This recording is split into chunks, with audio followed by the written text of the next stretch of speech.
నమస్తే, welcome to current affairs light YouTube channel. ఇవాళ మన క్లాస్లో రీసెంట్గా జరిగినటువంటి కరెంట్ అఫైర్స్లో ఇంపార్టెంట్ కాన్సెప్ట్ నేర్చుకుందామండి. మీకు కనుక మా ఛానల్లో ఉన్నటువంటి వీడియోస్ అండ్ ఎక్స్ప్లెనేషన్ నచ్చినట్లయితే మా ఛానల్ లైక్ చేయండి, షేర్ చేయండి అండ్ సబ్స్క్రైబ్ చేయండి. Welcome to current affairs light YouTube channel. ఇవాళ మన కాన్సెప్ట్ వచ్చేసి క్యాస్కేవే.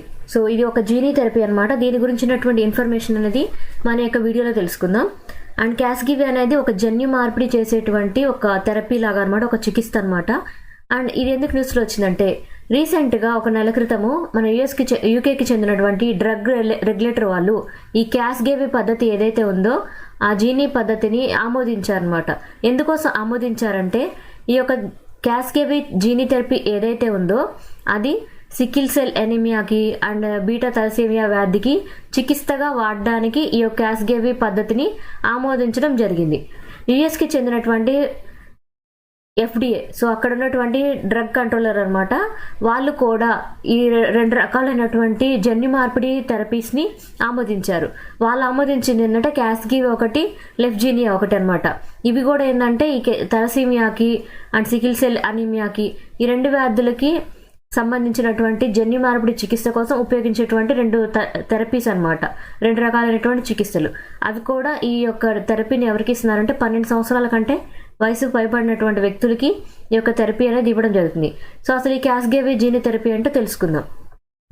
అండ్ ఇక్కడ అసలు ఈ క్యాస్కేవే థెరపీ అంటే ఏంటంటే, అసలు ఈ యొక్క థెరపీ ఏదైతే ఉందో దానికి లైసెన్స్ అనేది లభించింది అనమాట. అది కూడా ప్రపంచవ్యాప్తంగా ఆమోదం లభించినటువంటి ఒక జీనే టెక్నాలజీ అనమాట.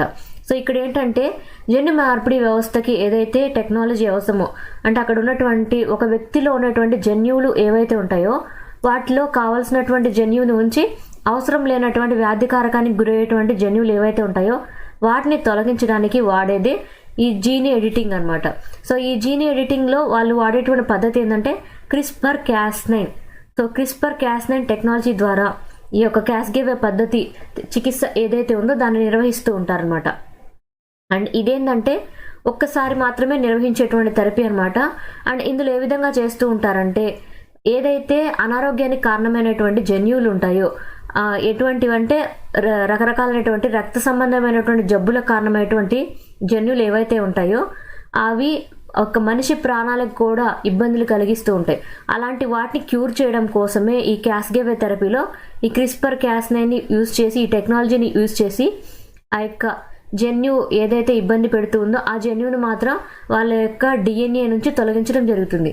సో ఇక్కడ క్యాస్కేవే థెరపీ అనేది ప్రపంచవ్యాప్తంగా లైసెన్స్ అనేది లభించిందనమాట. అందరూ ఈ యొక్క టెక్నాలజీని ఉపయోగించుకోవడం కోసం ఆమోదం అనేది ఇచ్చారు. అండ్ ఈ థెరపీ అనేది ఏ విధంగా లభిస్తుంది? సో ఇక్కడ మనకైతే అసలు సికిల్ సెల్ డిసీజ్ కావచ్చు, తలసేమియా కావచ్చు, ఇలాంటి జబ్బులు ఎందుకు వస్తాయంటే హెమోగ్లోబిన్ అనేది మారిపోవడం వల్ల. సో హెమోగ్లోబిన్లో ఇబ్బందులు అనేవి ఏ విధంగా ఉంటాయంటే, కొంతమందికి పుట్టుకతోనే జన్యుపరంగా వచ్చేటువంటి జబ్బులు వారి యొక్క వంశానుకారంగా, అంటే ఇక్కడ వాళ్ళ యొక్క రక్తం ఏదైతే ఉందో ఆ రక్తంలో ఉన్నటువంటి జన్యువులు ఏవైతే ఉన్నాయో వాటి ద్వారా, ఈ హెమోగ్లోబిన్ ప్రోటీన్ ద్వారా మనుషుల్లో వాళ్ళ యొక్క పిల్లలకి, వాళ్ళ సంతానానికి వస్తూ ఉంటాయి అన్నమాట. సో అక్కడ ఏంటంటే ఇటువంటి థెరపీ అనేది ఎందుకు తీసుకొని వచ్చారంటే, పేషెంట్స్ యొక్క బ్లడ్లోనే ఆ జన్యువులు అనేవి ఎక్కువగా ఉన్నాయని చెప్తున్నాం. ఇప్పుడు ఏంటంటే ఇక్కడ ఆ యొక్క థెరపీలో ఏం చేస్తారంటే, పేషెంట్ యొక్క బ్లడ్ స్టెమ్లో ఉన్నటువంటి సెల్స్ అనేవి తీసుకుంటారు. అంటే వాళ్ళ రక్తంలో ఉన్నటువంటి మూలకణాలు అనేవి వాళ్ళు తీసుకోవడం జరుగుతుంది అనమాట. సో అది తీసుకున్నటువంటి ఏవైతే ఉంటాయో మూలకణాలు, వాటిని ఈ CRISPR-Cas9 టెక్నాలజీ ఏదైతే ఉందో జీనీ ఎడిటింగ్ టెక్నాలజీ, దాని ద్వారా ఎడిటింగ్ చేస్తారు. సో ఎడిటింగ్ అంటే ఇక్కడ ఏదైతే అనవసరమైనటువంటి జన్యువులు ఉన్నాయో ఆ జన్యువుల్ని తీసివేసి అవసరమైనటువంటి మంచి జన్యువులను మాత్రమే ఆ ప్లేస్లో ఉంచుతారనమాట. అండ్ ఇక్కడ ఈ జన్యువులు, ఇక్కడ బీటా తలసేమియా అని చెప్పాం కదా, అండ్ ఇక్కడ ఎస్పెషల్లీ హెమోగ్లోబిన్ మీద ఉన్నటువంటి రక్తం స్ట్రీమ్లో ఉన్నటువంటి ప్రోటీన్ ఏదైతే ఉందో దానిలో వచ్చే ప్రాబ్లమ్స్ కాబట్టి ఇక్కడ ఏ జన్యువుని టార్గెట్ చేస్తారంటే BCL11A ఈ యొక్క జన్యువుని వాళ్ళు తీసుకుంటారనమాట. ఈ యొక్క జన్యు ఏదైతే ఉందో ఇది ఫీటల్ నుంచి అడల్ట్ హెమోగ్లోబిన్గా మారే క్రమంలో ఉండేటువంటి ఒక జన్యువు అనమాట.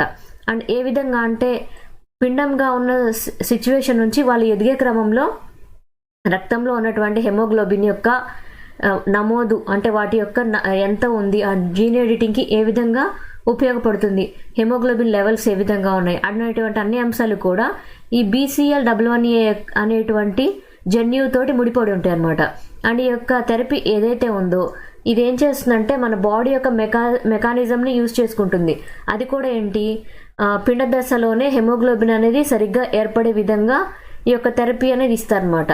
అండ్ ఇందులో ఏంటంటే ఈ యొక్క తలసేమియా కావచ్చు, సికిల్ సెల్ అనేమియా కావచ్చు, ఇలాంటి వాటిలో ఉండేటువంటి సిమ్టమ్స్ ఏవైతే ఉంటాయో వాటిని తొలగించే విధంగా ఈ ఫీటల్ హెమోగ్లోబిన్ అనేది ఉత్పత్తి అయ్యేలాగా చేస్తారు. ఏ విధంగా అంటే ఒక మనిషికి తన యొక్క పిండంలో ఉన్నప్పుడే ఈ హెమోగ్లోబిన్ అనేది ఉత్పత్తి అయ్యే క్రమంలో, అంటే పిండంగా ఎదుగుతున్నప్పుడే వాళ్ళలో DNA మార్పులు అనేవి చేసి ఈ యొక్క జన్యువులు ఉన్నాయని గుర్తించగలిగితే, అంటే DNA మార్పులు అనేవి జరుగుతున్నాయి అండ్ అక్కడ వాళ్ళకి ఖచ్చితంగా ఈ తలసేమియా కానీ సికిల్ సెల్ అనేమియా కానీ ఉండేటువంటి ఛాన్స్ ఉందని తెలిసినప్పుడు ఈ యొక్క మెకానిజంని యూజ్ చేసుకొని CRISPR-Cas9ని పిండ దశలోనే హెమోగ్లోబిన్ని మార్చే విధంగా చేస్తారన్నమాట. ఇక్కడ యూజ్ చేసినటువంటి క్యాస్కేవే టెక్నాలజీ ఏదైతే ఉందో అది ఏ విధంగా చేస్తుందంటే పిండ దశలో ఉన్నటువంటి స్టేజ్లోనే హెమోగ్లోబిన్ అనేది మంచిగా ఆరోగ్యకరంగా ఉత్పత్తి అయ్యేలాగా బాడీని వర్క్ అయ్యేలాగా చేస్తుంది అనమాట. సో అలా చేసినప్పుడు ఏమవుతుందంటే వాళ్ళ పెద్ద తలసరి అంటే వాళ్ళ పెద్దవాళ్ళ కనుక ఈ తలసేమియా కానీ సికిల్ సెల్ అనేమియా కానీ అటువంటి కారకమైనటువంటి లక్షణాలు ఉన్నా కూడా వాటిని కనిపించేలాగా చేస్తుంది అనమాట. అండ్ అలా ఉన్నప్పుడు ఏంటంటే వాటిని తొలగించడానికి ఈ క్యాస్కేవే టెక్నాలజీ అనేది యూజ్ చేస్తారు. ఈ యొక్క థెరపీని ఏ విధంగా ప్రిపేర్ చేస్తారు అండ్ ఏ విధంగా ఇస్తారు. సో ఇక్కడ ఏంటంటే ఫస్ట్ స్టెప్ ఏం తీసుకుంటారంటే ఎవరైతే ఈ వ్యాధుల బారిన పడున్నారో ఆ వ్యక్తుల యొక్క రక్తంలో ఉన్నటువంటి మూల కణాలు అనేవి వాళ్ళు సెలెక్ట్ చేసి తీసుకుంటారనమాట. అది కూడా ఎస్పెషల్ ఎక్కడంటే బోన్ మ్యారోలోంచి ఉన్నటువంటి రక్త మూల కణాలు ఏవైతే ఉన్నాయో వాటిని తీసుకుంటారనమాట. తీసుకున్న తర్వాత బ్లడ్ యొక్క డిఫరెంట్ ప్లేసెస్లో, అంటే మన యొక్క బాడీలో డిఫరెంట్ ప్లేసెస్లో ఉన్నటువంటి కాంపోనెంట్స్లో ఫిల్టరింగ్ అనేది చేస్తారు. సో ఈ ఫిల్టరింగ్ చేసినప్పుడు ఏంటంటే ఎక్కడెక్కడ రక్తంలో ఈ యొక్క జన్యువులు అనేవి గుర్తించబడ్డాయి అనేటువంటివన్నీ చెక్ చేస్తారనమాట. సో చెక్ చేసిన తర్వాత అండ్ ఇక్కడ సెలెక్ట్ చేసినటువంటి జన్యువులు ఏవైతే ఉన్నాయో, మూలకణాలు ఏవైతే ఉన్నాయో DNAకి కారణమయ్యేటువంటి మూలకణాలు అనమాట, వాటిని మ్యానుఫ్యాక్చరింగ్ సైట్కి పంపిస్తారు. అండ్ మ్యానుఫ్యాక్చరింగ్ సైట్కి పంపించిన తర్వాత అక్కడ వాళ్ళకి నియర్లీ 6 నెలల పాటు పడుతుంది అనమాట. 6 నెలల పాటు ఈ యొక్క ఎడిటింగ్ చేయడానికి, టెస్టింగ్ చేయడానికి టైం తీసుకుంటుంది. ఏ విధమైనటువంటి ఎడిటింగ్ అంటే ఏదైతే అనారోగ్యకరమైనటువంటి జన్యువులు ఉన్నాయో వాటిని తొలగించి ఆరోగ్యకరమైనటువంటి జన్యువులతోటి వాటిని మార్చడానికి ఈ ఎడిటింగ్ చేయడానికి కనీసం 6 నెలల సమయం అనేది తీసుకుంటుంది. అండ్ ఇక్కడ ఈ యొక్క క్రమంలో 6 నెలలకు టైం పడుతుంది అన్నాం కదా. ఆ టైంలో ఏంటంటే రోగి ఆ యొక్క పరిస్థితిని తట్టుకోవడానికి అవసరమైనటువంటి మెడిసిన్ అనేది ఇస్తూ వాళ్ళ బోన్ మ్యారోలో మిగిలిన అన్ని సెల్స్ కూడా ఇంకా ఆరోగ్యకరంగా అయ్యే విధంగా వాళ్ళకి మెడిసిన్ కానీ అవసరమైనటువంటి సప్లిమెంట్స్ కానీ ఇస్తూ ఉంటారనమాట. ఆ తర్వాత ఈ బోన్ మ్యారోలోకి మోడిఫైడ్ సెల్స్ ఏవైతే ఉంటాయో, అంటే జన్యుక్రమాన్ని చేసినటువంటి నూతన మూలకణాలు ఏవైతే ఉన్నాయో వాటిని తీసుకొచ్చి మనిషి యొక్క ఎముక మధ్యలోకి ప్రవేశపెడతారు. సో ఇక్కడ ఏంటి, ఇది జరిగే అంత టైంలో కూడా పేషెంట్ ఎవరైతే ఉంటారో ఆ పేషెంట్ హాస్పిటల్లోనే ఉండాల్సి వస్తుంది అనమాట.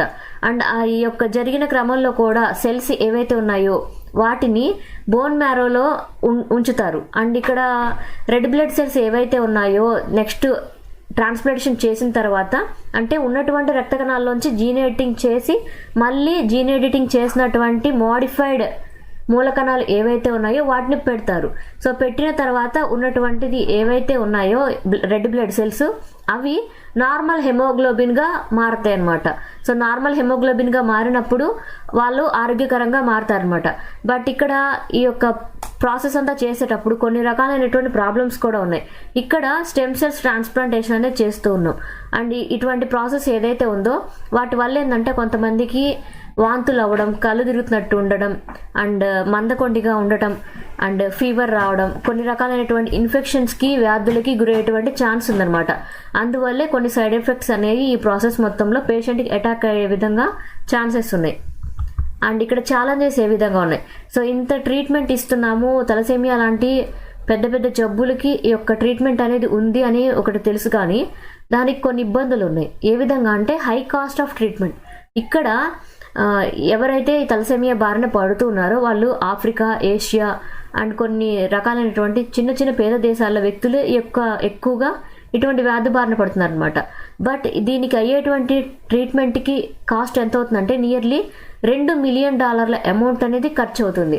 సో ఇటువంటి జీనోథెరపీ చేయాలంటే అంత అమౌంట్ అనేది వాళ్ళు కేటాయించాలి.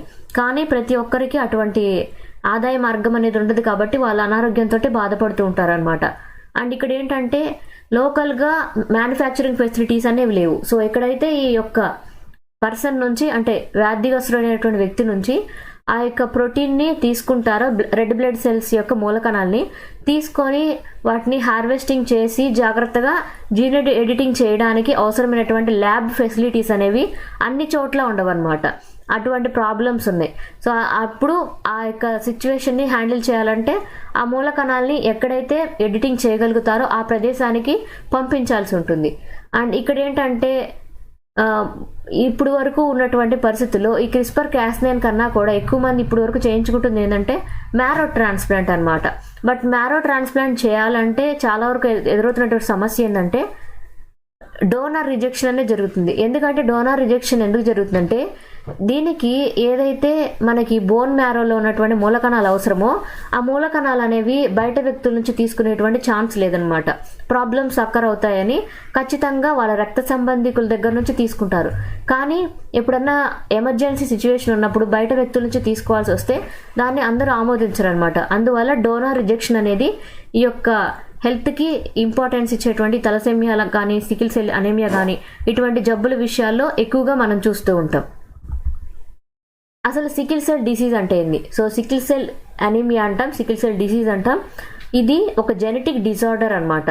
సో ఈ జెనెటిక్ డిజార్డర్ ఏదైతే ఉందో ముఖ్యంగా మన రక్తంలో ఉన్నటువంటి ఎర్ర రక్త కణాలు ఏవైతే ఉంటాయో వాటిని అర్ధచంద్రాకారపు ఆకారంలోకి మార్చేస్తాయి. నార్మల్ హెమోగ్లోబిన్స్ ఏవైతే ఉంటాయో అవి సర్క్యులర్గా కావచ్చు అండ్ వలయాకారంలో కానీ ఉంటాయి అన్నమాట. కానీ ఈ యొక్క సికిల్ సెల్ అనీమియా వచ్చినటువంటి వ్యక్తికి ఉన్నటువంటి ఎర్ర రక్త కణాలు ఏవైతే ఉంటాయో అవి అర్ధచంద్రాకారపు ఆకారంలోకి వెళ్ళిపోతాయి అన్నమాట.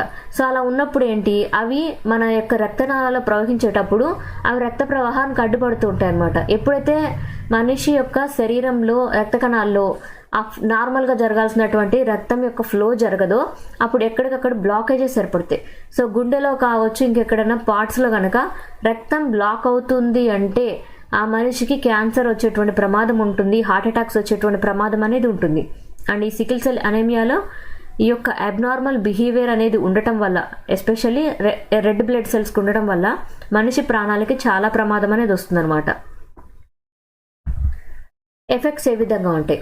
అసలు ఈ సికిల్ సెల్ అనీమియా అనేది అటాక్ అయితే ఆ వచ్చినటువంటి పర్సన్కి ఎక్కువ పెయిన్ అనేది ఉంటుంది అండ్ కొన్ని రకాలైనటువంటి ఇన్ఫెక్షన్స్ అనేవి తరచుగా వస్తుంటాయి. అవి కూడా వాళ్ళ ఆరోగ్యాన్ని కంప్లీట్గా దెబ్బతీసి వాళ్ళకి అనారోగ్యాన్ని పాలు చేసే విధంగా ఉండేటువంటి ఇన్ఫెక్షన్స్ వస్తూ ఉంటాయి అన్నమాట. అండ్ అనీమియా అనేది వస్తూ ఉంటుంది. అండ్ కొన్నిసార్లు ఇట్లా బ్లడ్ ఫ్లోకి అడ్డుపడుతూ ఉండటం వల్ల స్ట్రోక్స్ కూడా వచ్చేటువంటి ప్రమాదం ఉంటుందన్నమాట. అండ్ ఇక్కడ ఏంటంటే మన ఇండియా లాంటి దేశాల్లో చాలా దేశాల్లో చిల్డ్రన్స్ చాలామంది అంటే ఎక్కువ శాతము ఆఫ్రికా మన ఇండియా అండ్ ఆస్ట్రేలియా ఈ ప్రాంతాలు ఎక్కువగా కనిపిస్తుంది అనమాట. నియర్లీ 30,000 నుంచి 40,000 మంది చిల్డ్రన్ కూడా ఈ యొక్క సికిల్ సెల్ అనీమియా వ్యాధి బారిన పడుతున్నారు అనేటువంటి అంచనా ఉంది. అండ్ సిమ్టమ్స్ ఏ విధంగా ఉన్నాయి? సో ఇక్కడైతే జనరల్గా ఈ సికిల్ సెల్ అనీమియా ఏదైతే ఉందో తల్లి తండ్రి ఇక్కడ బోత్ పేరెంట్స్ ఎవరైతే ఉంటారో వాళ్ళిద్దరి యొక్క జన్యువుల్లో ఏదైతే పాడైపోయినటువంటి జన్యువులు ఉంటాయో ఆ జన్యువులు కలిసి కొత్త జన్యువుగా ఏర్పడినప్పుడే వాళ్ళకు పుట్టినటువంటి పిల్లలు ఎవరైతే ఉంటారో వాళ్ళల్లో ఏర్పడేటువంటి జన్యువు అనేది తల్లి నుంచి వచ్చినటువంటి డ్యామేజ్ అయినటువంటి జన్యువు అండ్ తండ్రి నుంచి వచ్చినటువంటి డ్యామేజ్ అయినటువంటి జన్యువు రెండు అనారోగ్యంగా ఉన్నటువంటి జన్యువులు కలిసి ఆ యొక్క బిడ్డ ఏదైతే ఉంటుందో ఆ బిడ్డ యొక్క నిర్మాణం పెరిగేటప్పుడు ఇద్దరి నుంచి వచ్చినటువంటి డ్యామేజ్ సెల్స్ అనేవి వాటి ద్వారా పిండం ఏర్పడుతుంది. కాబట్టి పుట్టేటువంటి బిడ్డకు కూడా ఈ యొక్క జబ్బు అనేది వస్తుంటుంది అనమాట. ఎక్కువగా ఈ యొక్క జన్యువు కనుక అంటే తల్లి నుంచి వచ్చినటువంటి జన్యువు డ్యామేజ్ అయి ఉంటుంది, తండ్రి నుంచి వచ్చినటువంటి జన్యువు కూడా డ్యామేజ్ అయి ఉంటుంది. బట్ ఏదైనా కేసెస్లో కనుక ఇద్దరిలో ఒక్కరి నుంచి అయినా ఆరోగ్యకరమైనటువంటి జన్యువు కనుక ఉంటే వాళ్ళు నార్మల్ లైఫ్ అనేది లీడ్ చేయగలుగుతారు. బట్ ఎస్పెషల్లీ ఇద్దరి నుంచి తల్లి నుంచి తండ్రి నుంచి వచ్చేటువంటి రెండు జన్యువులు కూడా అనారోగ్యంతో ఉన్నటువంటి జన్యువులు అయితే పుట్టేటువంటి బిడ్డలకి ఈ సికిల్ సెల్ అనీమియా వంటి జబ్బులు వచ్చేటువంటి ఛాన్స్ ఉందన్నమాట. Genie therapy. సో ఇక్కడ మనం జీనీ థెరపీలో క్యాస్గేవే ఉంది, ఎలెఫ్జీనియా ఉంది, ఇవన్నీ అని చెప్పుకుంటున్నాం. అసలు ఈ జీనీ థెరపీ అంటే ఏంటి? సో జీనీ థెరపీ అనేది ఇప్పటి వరకు ఉన్నటువంటి టెక్నాలజీస్ కన్నా చాలా బెటర్ వన్ అనమాట. ఎస్పెషల్లీ ఎందుకోసం అంటే ఏవైతే డిఫెక్టివ్ జీన్స్ ఉన్నాయో, అంటే జన్యువుల్లో రాంగ్గా ఉన్నటువంటి జన్యువులు ఏవైతే ఉన్నాయో వాటిని రీప్లేస్ చేయడానికి వాడేటిదే ఈ జన్యు మార్పిడి చికిత్స లాంటిది అనమాట. అండ్ దీనిలో ఎస్పెషల్లీ ఎందుకోసం అంటే జన్యువుల ద్వారా వచ్చేటువంటి జబ్బులు ఏవైతే ఉంటాయో వాటిని క్యూర్ చేయడానికి ఈ జీనీ థెరపీని యూజ్ చేస్తూ ఉంటారు. అండ్ ఇక్కడ ఏం చేస్తూ ఉంటారంటే కొన్ని ఆర్టిఫిషియల్ పద్ధతుల ద్వారా డిఎన్ఏ సెల్స్లోకి, హ్యూమన్ బాడీలో డిఎన్ఏ సెల్స్ ఏవైతే ఉంటాయో వాటిలోకి ఆరోగ్యకరమైనటువంటి జన్యువులను ప్రవేశపెడుతూ ఈ యొక్క జీనీ థెరపీ అనేది నిర్వహిస్తుంటారు అనమాట. ఇది ఎప్పటి నుంచో ఉంది, రకరకాలైనటువంటి పద్ధతులుగా ఉంది. ఫస్ట్ టైం అయితే 1972లో కొంతవరకు ఈ జీనీ థెరపీ అనేది జన్యు చికిత్స అనేది చేయడానికి ట్రై చేశారు. అండ్ ఇందులో 2 రకాలైనటువంటి జీనీ థెరపీస్ అనేవి ఎక్కువగా చూస్తూ ఉంటాం. సొమాటిక్ జీనీ థెరపీ ఒకటి, జెర్మ్లైన్ జీనీ థెరపీ ఒకటి. ఇవి 2 కూడా జన్యు చికిత్సల్లో ఒక 2 రకాలు అనమాట. ఇవే ఎక్కువ శాతం ఇప్పటి వరకు చూస్తూ ఉన్నాం. అండ్ ఇక్కడ మనం సికిల్ సెల్ అనేమియాకి క్యాస్గేవే జీనీ థెరపీ అని చెప్పాం కదా, ఇది ఏ విధంగా చేస్తారు? సో ఇందులో ఏంటంటే ఫస్ట్ స్టెమ్ సెల్స్ ఏవైతే ఉంటాయో అవి పేషెంట్ యొక్క బోన్ మ్యారో నుంచి తీసుకుంటారనమాట. సో అలా తీసుకున్నటువంటి స్టెమ్ సెల్స్ ఏవైతే ఉన్నాయో ఆ స్టెమ్ సెల్స్ని నార్మల్గా ఉండేటువంటి స్టెమ్ సెల్స్ తోటి మార్పు చెందిస్తారు. అంటే డ్యామేజ్డ్ సెల్స్ ఏవైతే ఉంటాయో వాటి ప్లేస్లో నార్మల్గా ఆరోగ్యకరంగా ఉన్నటువంటి డిఎన్ఏ జన్యువు యొక్క పార్ట్స్ అనేవి దానిలో పెట్టడం జరుగుతుంది. అలా చేసినప్పుడు ఆ హెమోగ్లోబిన్ అనేది మారిపోతూ ఉంటుంది అనమాట. సో అలా మారినప్పుడు ఇంతకు ముందు ఉన్నటువంటి బ్లడ్ సెల్స్ అన్నీ కూడా కొత్తగా వచ్చినటువంటి ఎడిటింగ్ చేసినటువంటి మూలకణాలతో ఉన్నటువంటి జన్యుతోటి మార్పిడి చేయబడతాయి. అలా చేసినప్పుడు మనిషి ఇంక మీదట తన యొక్క రక్తాన్ని కొత్తగా ఏర్పరచుకునేటువంటి ఛాన్స్ ఉంటుంది. అండ్ యొక్క బోన్ మ్యారోని చేసినప్పుడు కొత్తగా మూలకణాలు ఏవైతే జన్మిస్తూ ఉంటాయో అవి ఈ యొక్క సికిల్ సెల్ అనేమియాకి కారణమయ్యేవి కావు. కొత్తగా ఆరోగ్యకరమైనటువంటి జన్యువులు అనేవి యొక్క రెడ్ బ్లడ్ సెల్స్లోకి వస్తాయన్నమాట. అండ్ ఇక్కడ ఏంటంటే ఇలా చేసేటప్పుడు వాళ్ళు ఏవైతే క్యూర్ చేశారో, అంటే జీన్ ఎడిటింగ్ చేసినటువంటి మూలకణాలు ఏవైతే ఉన్నాయో అవి తిరిగి పేషెంట్కి ప్రవేశపెట్టడం జరుగుతుంది. అప్పుడు ఆ వ్యక్తి అందర్ పర్సన్స్ లాగే నార్మల్గా హెల్త్ అనేది ఇంప్రూవ్ చేసుకోగలుగుతారు, నార్మల్ లైఫ్లో కూడా వెళ్ళగలుగుతారు. Gene editing. So gene editing అంటేనే జన్యు చికిత్స లాంటిది అనమాట. ఇక్కడ ఎస్పెషల్లీ CRISPR-Cas9 అని చెప్పాం కదా, అదేంటంటే ఒక జెనెటిక్ సిజర్ అనమాట. సో జన్యు కత్తెర అని చెప్తాము. ఈ జన్యు కత్తెర ఏదైతే ఉందో దాని ద్వారా ఏంటంటే కొత్త రకమైనటువంటి జన్యువుల్ని మన డిఎన్ఏలోకి ప్రవేశపెట్టచ్చు, లేదా మనలో ఉన్నటువంటి డ్యామేజ్డ్ జన్యువులు ఏవైతే ఉంటాయో వాటిని తీసివేయచ్చు, లేదా కొత్తవి తీసుకొని వచ్చి పెట్టచ్చు. అండ్ వాటిని ఏదైనా రాంగ్గా గనక ఉంటే, సరైనటువంటి విధంగా ఉండకపోతే జన్యువులు, వాటిని మాడిఫై చేసేటువంటి ఛాన్స్ కూడా ఉందన్నమాట. సో ఇది మొత్తం ఎందుకోసం అంటే జీన్ ఎడిటింగ్ అనేది CRISPR-Cas9 జీన్ ఎడిటింగ్ ద్వారా పర్టికులర్లీ మన డిఎన్ఏని మార్పులు అనేవి చేస్తారనమాట. అండ్ ఇందులో ఇంజనీర్డ్ న్యూక్లియస్ ఎంజైమ్స్ అనేవి వాడతారు. ఏ విధంగా?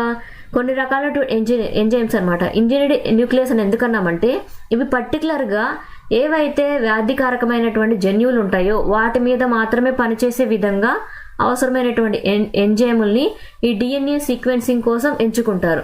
సో అలా చేసేటప్పుడు ఈ యొక్క Cas9 అనేది ఒక ప్రోటీన్ అనమాట. ఆ యొక్క Cas9 ప్రోటీన్ ద్వారా ఈ జీనోమ్ని, అంటే ఇక్కడ ఉన్నటువంటి జన్యువుని కట్ చేయడానికి, ఎడిటింగ్ చేయడానికి వాళ్ళు యూజ్ చేస్తారు. అందుకే ఇంజనీర్డ్ న్యూక్లియస్ ఎంజైమ్స్ అని పిలువబడతాయి. అంటే ఎస్పెషల్లీ పర్టికులర్ దేన్నైతే మార్పిడి చెందించాలో ఆ యొక్క సెల్స్ మీద మాత్రమే వర్క్ చేయడానికి ఇంజనీర్డ్ న్యూక్లియస్ ఎంజైమ్స్ అనేవి ఉపయోగిస్తారు. అండ్ ఇక్కడ CRISPR-Cas9 అన్నాం. సో CRISPR-Cas9 అనేది clustered regularly interspaced short palindromic repeats అనమాట. ఇది టెక్నాలజీ పేరు అనమాట. ఇది కూడా జీన్ ఎడిటింగ్ టెక్నాలజీ అనమాట.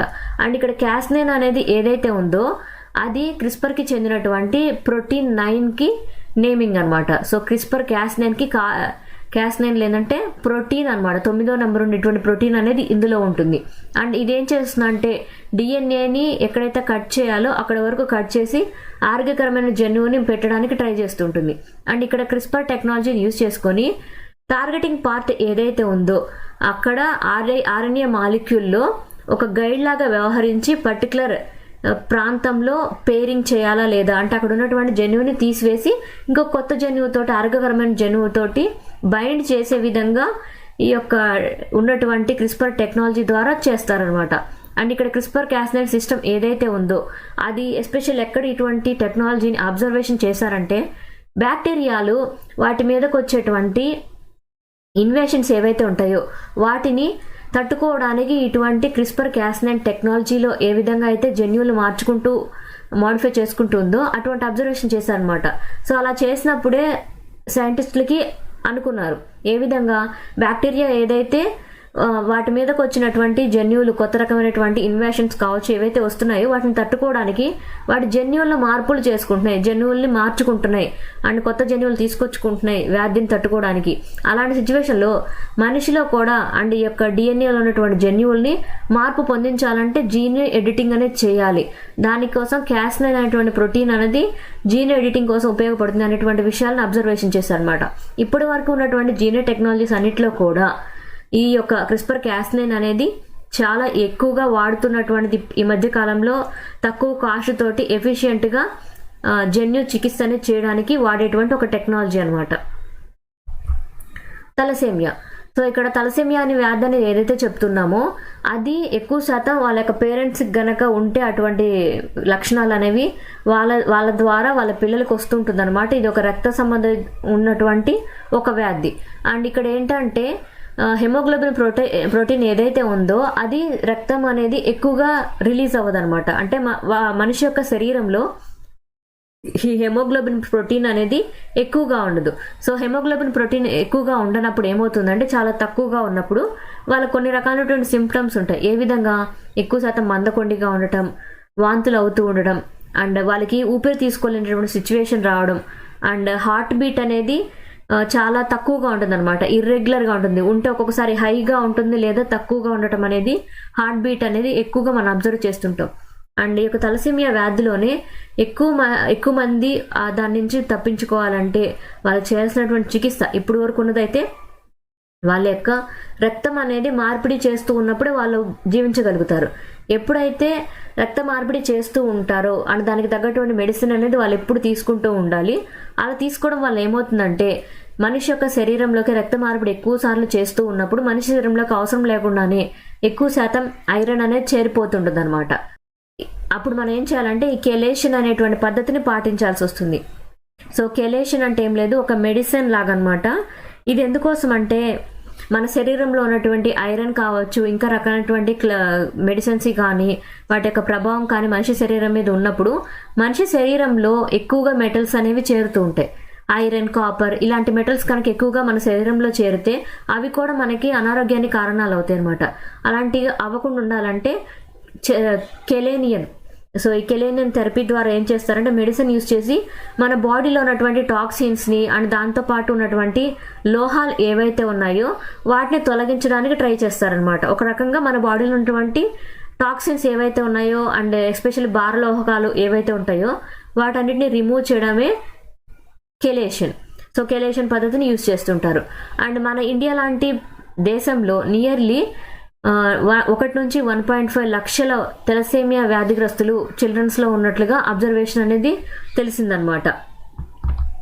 తలసేమియా ఏ విధంగా ఉంటుంది? సో జెనెటిక్ డిజార్డర్ అనేది వచ్చినప్పుడు హెమోగ్లోబిన్ అనేది తగ్గిపోతుంది. సో అలాంటి సిచ్యువేషన్లో సరి అయినటువంటి ఫంక్షనింగ్ అనేది ఉండదు. సరైనటువంటి ఫంక్షనింగ్ అంటే హెమోగ్లోబిన్ ప్రోటీన్ సరిగ్గా ఉన్నప్పుడే మనిషికి వాళ్ళ యొక్క రక్తం శుద్ధి కావచ్చు, ఆక్సిజన్ని మోసుకొని వెళ్ళేటువంటి కెపాసిటీ అనేది హెమోగ్లోబిన్ ప్రోటీన్ ద్వారానే మనిషికి వస్తుంది. ఎప్పుడైతే హెమోగ్లోబిన్ అనేది తక్కువగా ఉండటం, అసలు సరిగ్గా లేకపోవడం జరుగుతూ ఉంటుందో అటువంటి సిచ్యువేషన్లో మనిషి ఊపిరి సరిగ్గా తీసుకోలేడు అనమాట. అటువంటి సిచ్యువేషనే ఈ యొక్క తలసేమియా వ్యాధి వల్ల అబ్జర్వేషన్ చేస్తూ ఉంటాం. అండ్ ఇక్కడ ఎర్ర రక్త కణాలు అనేవి చాలా తక్కువగా ఉంటాయి. వాళ్ళది ఏమవుతుందంటే చివరికి అనీమియాకి గురైపోతూ ఉంటారు. అంటే రక్తహీనత అనేది వాళ్ళలో ఎక్కువగా ఉంటుంది. ఇందులో తలసేమియాలో మేజర్గా 2 టైప్స్ ఉన్నాయి. ఆల్ఫా తలసేమియా ఒకటి, బీటా తలసేమియా అనమాట.